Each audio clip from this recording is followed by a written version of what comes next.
Hello and welcome to Shoreditch Radio. You're here with Anastasia, Kyriacou, and I'm here with Natalie, Bennett, leader of the Green Party. It's great to be here. Great to have you, Natalie. So we're going to kick off, and I've got to ask you. So, do you lead the most utmost green life? So, for instance, you got roofs, of your house covered in solar panels. You got uncaged bunnies hopping around. So I know that was in your manifesto. And limited toilet flushes. Well, I do live in a one-bedroom flat in Somerstown in central London, so the bucolic side is definitely out. And I'd love the council to put solar panels on the roof, but they haven't done that yet. I, like most people, I try and do the right thing, but I don't really regard individual action. Whilst it's important for people to do what they can, that's not what's really going to turn around our society, either economically, socially, or environmentally. What we need to do is change the whole systems, the way we do things. Like, for example, we're rather spoilt for public transport in London, but in many parts of the country, people have to have, and most of the time use a car, because there's simply no public transport that runs at the times that they need to get to work, to get to their social life, to get the kids home from school. So it's no good saying to people, you've got to change your life, if you haven't provided the structures, the environment, the affordability that makes it possible to do that. So it's about the overall restructuring of the system. Exactly, that's right. And we have a huge problem with fuel poverty in Britain, and we're second worst in Western Europe, behind Lithuania. Wow. And so lots of people are spending a huge amount of their very limited budget on heating their homes. And that, of course, is producing carbon emissions, but they're doing that because we have a very poor fabric of homes. If we insulated those homes, made sure everyone had a warm, comfortable, affordable to heat home, not only will we cut carbon emissions, we'd also create jobs and lift a lot of people out of that fuel poverty. Does that mean that you don't individually set an example with the way you live? Well, I mean, I've been asked this a lot, and I haven't flown for, I've lost track, but 8 or 9 years is probably the last time that I flew. The Evening Standard made a great deal of fuss about the fact that I went to Croatia for a green economics conference by train last summer. They very curiously said, were quoted a Labour MP as saying, I should have gone by budget airline. Because that's what an ordinary British family would have done.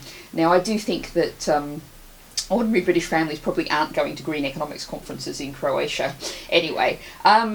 Train travel's a lovely way to travel, and that's how I get round Britain most of the time, whenever I can. But sometimes I have to end up, the local Green Party people giving me a lift because there is no train or bus. It just wouldn't work. And what budget airline would you have gone with? Ryanair or EasyJet? Well, I'm not really up on these things. It's unlikely that I would have gone with a budget airline. I'm really kidding. I wanted to know, what do you say to people who try to undermine you as a British politician because you're not native British, because you are from Australia, born in Australia? I think the accent probably gives that away. Like 12% of the British population, I was born overseas. That makes me part of a minority of Britain, but a fairly major part. And I have spoken about and focused on the fact that I'm an immigrant, a very privileged immigrant compared to many people who come to Britain and have a much tougher time of it. But it is something that's simply part of my identity. It's part of the British identity. And I live, I said I lived in Somerstown. One of the long-term institutions there is the Somerstown Coffee House, which, despite its name, is actually a pub. But Huguenot refugees from France lived there, worked, visited there. That was where they drank centuries ago. So Britain has always been an immigrant nation. And do you ever see yourself moving back to Australia? No, I cannot imagine going back to Australia by choice. And I mean, because I read you'd commented on the demonisation of the press. And I wanted to ask, how do you keep your head high, especially when, for instance, I'm going to have to ask, the interview with LBC regarding the house building figures that you can answer, and the incident with Andrew Neil on BBC Sunday Politics about how your party's going to fund this basic citizens income fund.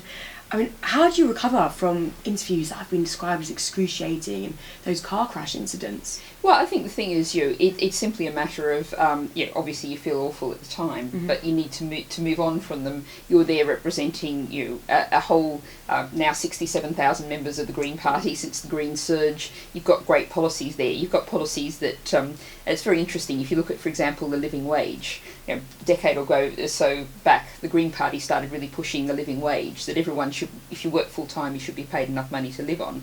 And back then it was like all those radical Greens And now we've even, that really is very much a growing push, a growing understanding that simply we cannot continue with people having to rely on being full-time workers and rely on housing benefit and family tax credit to keep going. So I'm used to lots of things that the Green Party says they're initially held up as really out there. Another one's 20 mile per hour zones everywhere where people live, work and shop. We've been campaigning on that for many years. Was seen as this radical out there idea. Now the City of London is entirely 20 mile per hour. Not the most radical place you could think of. But after those personal moments where, you've had really horrible backlash from the press, did you ever think about giving up or just hiding for a while and, thinking, I can't do this anymore? It's simply not an option. I mean, particularly in the middle of an election campaign, you just have to go and do the next thing, and you just tamp down emotion, shove it to one side, don't think about it, just do what you need to do next.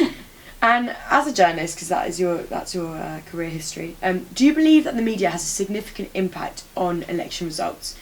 Is it really the somewhat won at every election, as it seems to be the case? I don't think it's a case that the media can tell people how to vote. I mean, what you'll find is lots of the particularly right-wing media will swing according to how they think people are going to vote. So, for example, the Sun in Scotland went for SNP, while the Sun in England was going Tory. So that's they are led by their readers. But I think there's no doubt at all that the media in the last election really, particularly with its focus on opinion polls, really let down the electorate, the citizens of Britain. The last couple of weeks, the entire focus was on what turned out to be entirely false. What the relationship between the SNP and Labour would be in some kind of non-coalition after the election. And rather than speculating on what the outcome might have been, it would have been much better if we'd actually been debating issues, not just issues about the economy, but I've had a lot of people since the election saying to me, where was the debate about education? Not just university tuition fees, something that we're always trying to focus on, but just the nature of our education system, the way pupils are being, we've had a survey out from the NUT just this weekend, pupils being rammed through exam after exam, schools being exam factories. It's an issue that's really, lots of people are feeling really strongly about, but it was very hard to get it on the election agenda because everyone was saying, well, if the polls are right and this happens, what will that mean? Which wasn't a very constructive way to have an election debate. But if the Sun in Scotland and the Sun here in England would have backed Miliband and supported Labour, do you think that would have affected the election result? I think most of the academic research on this shows that actually papers follow, papers don't lead. And when papers have tried to lead readers in a direction they didn't want to go, I mean, let's face it, The Independent came out for the coalition, and I don't think... Rather ironically. I don't think there were a lot of independent readers voting for coalition parties.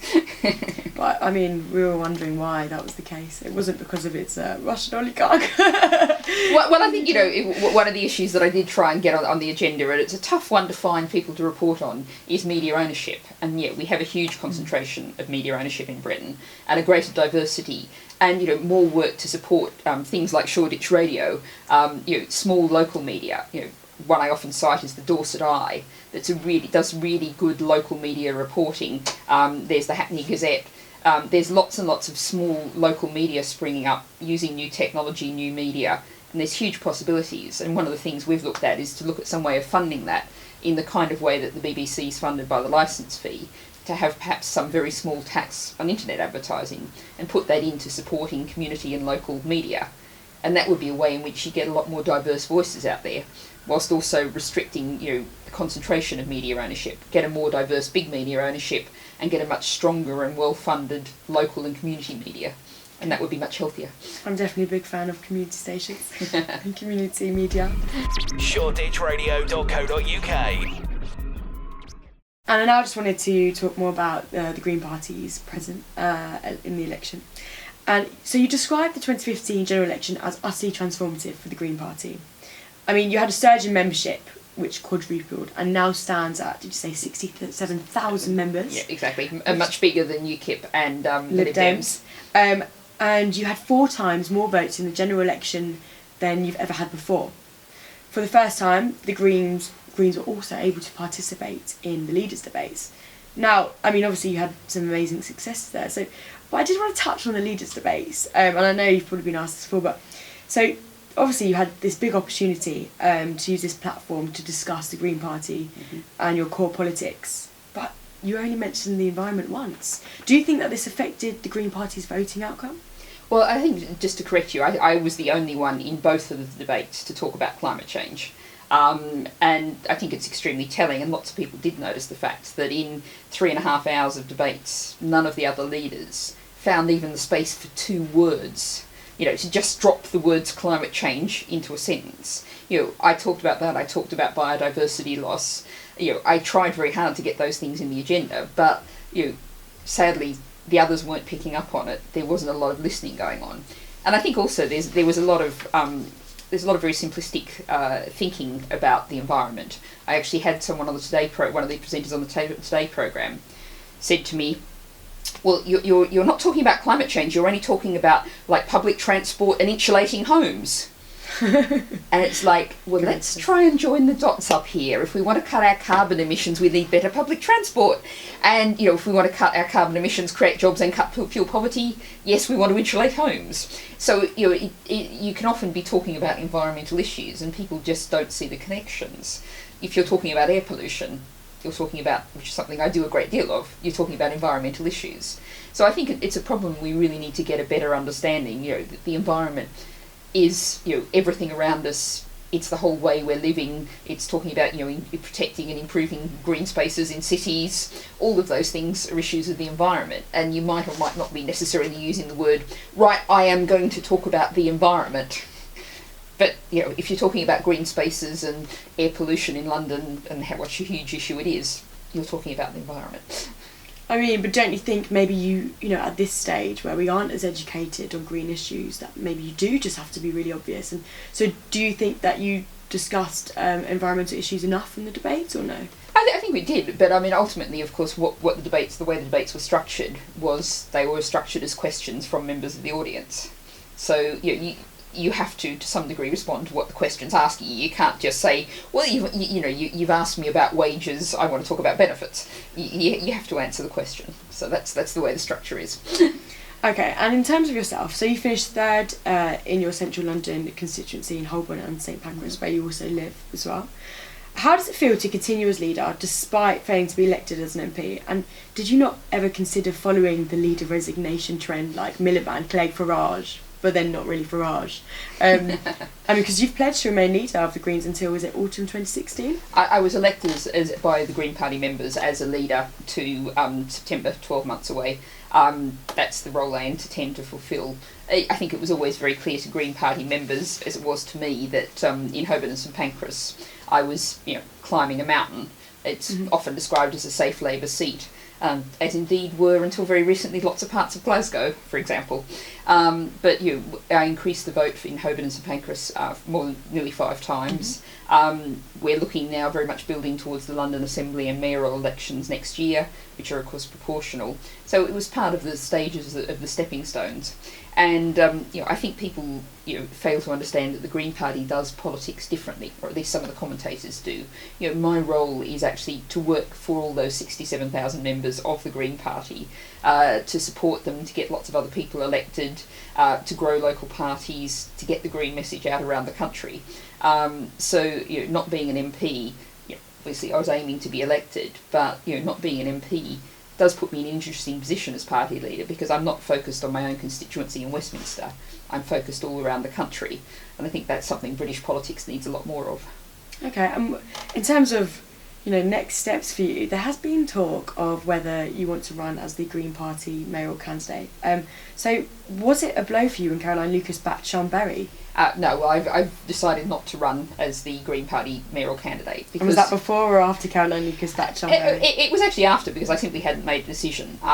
Because having had the election, I wasn't thinking about it very much. And some people had asked me to consider standing as London mayor, and so I gave it the consideration. But I think it was never really on the cards, because I'm leader of the Green Party of England and Wales. There are, at the same time as those London elections, Welsh Assembly elections. There are elections in councils up and down the country. Bristol, for example, where we got a 24% swing in Bristol West to us, at the same time as the London elections has a Bristol mayoral and all-out council election. Sheffield has the same, where we got second in Sheffield Central with Gillian Creasy. So, I'm going to have a huge role up and down the country as leader of England and Wales, and, being the London mayoral candidate is a full-time job. And so what happens after autumn 2016 when you stand down as MP? Well, as a party leader? Well, I haven't said I've stand down. I've said, Okay. I mean, basically it's possible for me to run again. People often, are saying, will you run again? And it's like, if you say a week is a long time in politics, 15 months is an age. We've got a whole round of elections, and we'll see what happens. Okay. And moving on from there, I wanted to touch on some more current issues. I mean, in terms of electoral reform though, so under proportional representation, the Green Party would have won 25 seats. UKIP would have won 83 seats. Now, UKIP sit at the opposite side of the political spectrum to the Greens, yet Caroline Lucas did come out and say that the Green Party would campaign for electoral reform with UKIP. So I wanted to ask you, how do you feel about this so-called getting into bed with Farage? Well, I think first of all, to clarify, what we're doing is there's a lot of community campaigns, civil society campaigns, Electoral Reform Society, Unlock Democracy. Indeed, it was a single member of the Youth Parliament from Cornwall who started a petition that got something like 200,000 signatures. People up and down the country are saying this electoral system isn't working. If you look at the Tory government, has no kind of mandate at all. Less than 25% of eligible voters voted for this government we've got now. It's a broken system. It utterly doesn't work in an age of multi-party politics. We've got to have change. And that's something that lots and lots of people are seeing. We're backing things like the Electoral Reform Society campaigns. If other people are backing them as well, that's fine. We have no control over that. The fact is, what we need is a fair electoral system. And if you look at, the turnout in this election, the fact that we have very low turnout among young people, and lots of people say to me, I live in a safe Tory seat that's been Tory forever and they count the votes in wheelbarrows. What's the point in me voting? And I would very much say, it is worth voting. Your vote counts. People count the total vote and all of that. But you can understand why people feel like I can't elect anybody, so it's not worth bothering.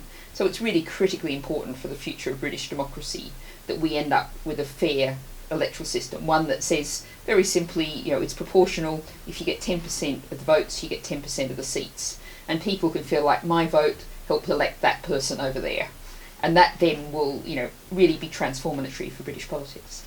But say Nigel Farage rang you up today and said, Natalie, I really want to work directly with you and the Green Party to campaign together for electoral reform. What would you say? I think that's very unlikely indeed. That's not the way we'd be working. What we're working is obviously campaigning ourselves and talking about it ourselves, but also very much working with civil society, campaigning groups, organisations, local groups. Anyone out there who wants to organise a local meeting to talk about electoral reform, on a non-party basis, I'd love to come along.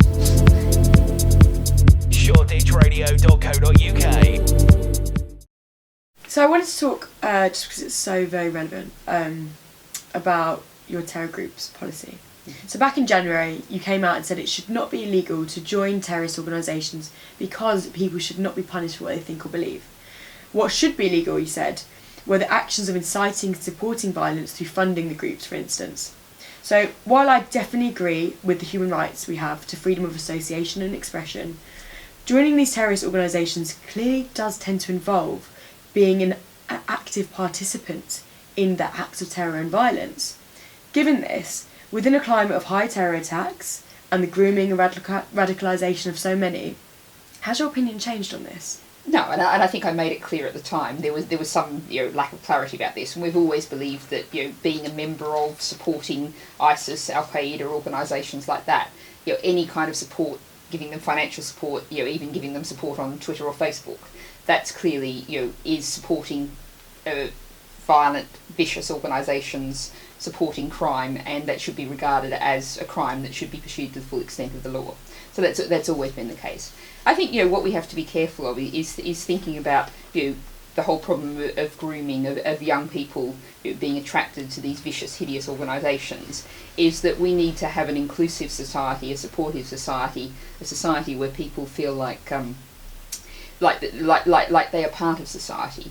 And I think we were discussing before the show, we were talking about the quality of PSHE education in schools, And I think that's really important for people to get a good education. We're looking at issues around mental health in schools, mental health for young people, mental health services not being adequate. What we need is a society that really meets people's needs, that's a caring society, a humane society, and we've got to make sure that any measures we're taking against terrorism isn't pushing people away, but is ensuring that they can, people who are on the edge, who are at risk, particularly young people, we need to make sure we're taking the right effective measures. So when those who went over to Syria to join ISIS come back and return to England, do you believe that they should be punished and imprisoned, or do you think they should be rehabilitated, or do you think a combination? Well, I think if you look at, we're talking in some cases of children, 15, 16-year-olds, who've clearly been groomed in the normal, in the way that people are also groomed by sexual attackers. They are victims and they should be treated as such. Obviously, if people have then gone on to commit crimes, then you've got to deal with that also, and crimes should be dealt with. But you've got to look at a balance of if people haven't committed crimes and they're young people who've been victimised, we need to make sure that we rehabilitate them, treat them in the appropriate way. Okay, and in terms of more domestic affairs, so last Wednesday the Airports Commission released a report recommending the expansion of airspace capacity and essentially back the third Heathrow runway. Now, the report said that this move would add 147 billion in economic growth, 70,000 jobs by 2050. Surely, as the Green Party, it is one of your major campaigns to counter this. So what is the Green Party doing to try and counter the Heathrow expansion? Well, I would certainly say that the day that the Airport Commission report came out, I spent little else but going around touring the TV studios and other places, pointing out that this is simply and utterly incompatible with our obligations to deal with emissions of greenhouse gases. Utterly incompatible with our obligations, legal obligations under the Climate Change Act. We have to actually not be expanding aviation. There's been some suggestions put out that we could do this if we basically decarbonise totally every other sector of the economy. That's totally nonsensical. What we need to do, and what we've been promoting, is a very good idea that came from the New Economics Foundation of a frequent flyer tax. Because actually in Britain, first of all, last year 55% of people didn't fly in Britain last year. Those are broadly the poorer people. And 70% of flights were taken by 15% of people. So what we were suggesting with a frequent flyer tax to reduce the demand for aviation is to actually say that if you want to take your one family holiday in the sun a year, there's no extra tax. But as soon as you start being one of those frequent flyers who flies more often, you have to pay tax reflecting the damage that's doing. So I think there's the climate change argument, but there's also the fact that we have at the moment 28% of the people across Europe who are severely affected by aircraft noise live around Heathrow. It's an absolutely inappropriate place to be expanding aviation. It doesn't make any sense. Okay, and today is a very special day. So yesterday you were at a rally in, was it Trafalgar Square, saying no to, you were saying you think the Greeks should be saying no in the Greek referendum today. And I just wanted to ask, do you think that a no vote in Greece will lead to Greece leaving the Eurozone? And secondly, do you think the entire catastrophe will consequent in furthering British EU scepticism, resulting in us here in the UK voting to leave the EU when we have our in-out referendum? Well, I think in terms of the question of what the impact, what will happen next, I think the short answer is no one really knows, whatever the outcome of this vote. I mean, it's very clear that Greece actually has to have debt reduction. It has to have forgiveness of some of the debt. It cannot repay the debt levels of debt that it's at now. It actually needs an end to austerity, which has just left a situation where, with youth unemployment of more than 50%, 40% of pensioners and young people living in poverty. Greek society is in a desperate state, and what it needs is investment. It needs money flowing in. And we really, as the European Union, have to find a way to do that. And in terms of the politics, I think it's really disturbing that we've actually seen the President of the European Parliament coming out and saying that not only should Tsipras no longer be Greek Prime Minister, but that there should be a technocratic government until there's new elections. This is a democratically elected government in Greece now, and for the European Union, someone that senior to be saying that is a really disturbing attack on democracy in the EU. So I think, we're going to be heading into a situation where there's going to be a lot of turmoil, and there hasn't been a lot of discussion about the fact that we've seen massive plunges on the Chinese stock market at the same time. It's a real reminder of how incredibly fragile our whole global economy, our economy is, the fact that we're so dependent on the banks and the financial sector, and how we need real changes. And the Green Party will be supporting remaining in the EU in that referendum, but we want a very much reformed EU, a people's EU, not the EU that we've currently got at the moment, which is very centralised, very much working in the interests of big business and multinationals. We need something very different. What do you project the in-out referendum result to be?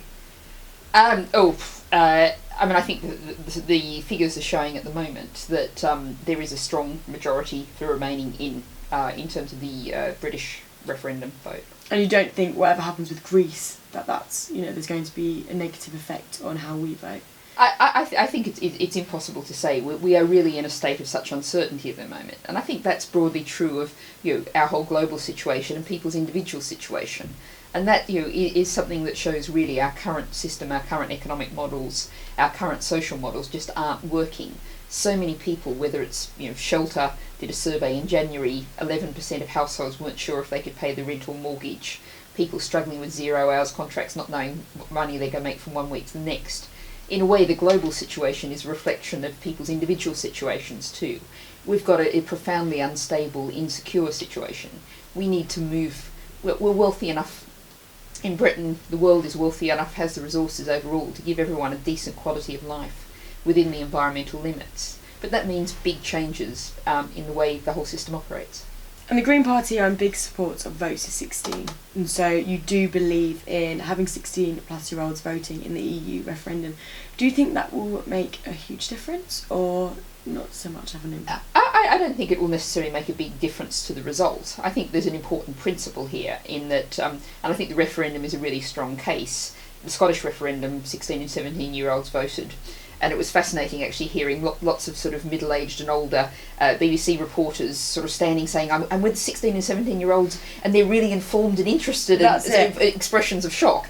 I speak to a lot of 16 and 17-year-olds at colleges and schools, and they're at least as well politically informed as any other group.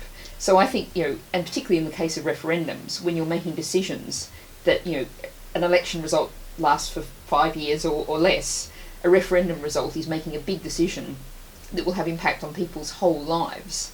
And so there's a particularly strong case in terms of the referendum for saying votes at 16. But without politically educated youth, you do think that they still have a valid enough voice? Well, in my experience, young people are at least as well informed as everyone else. Now, I think it would be really good if our whole society was better informed about politics. Had a more diverse range of views that they had the opportunity to hear. Definitely think we can do better political education in schools, but that's something that applies right across the spectrum, not just to 16 and 17-year-olds.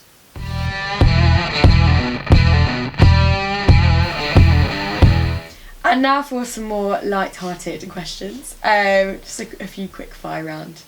So, who would you rather be roommates with, Farage or Cameron?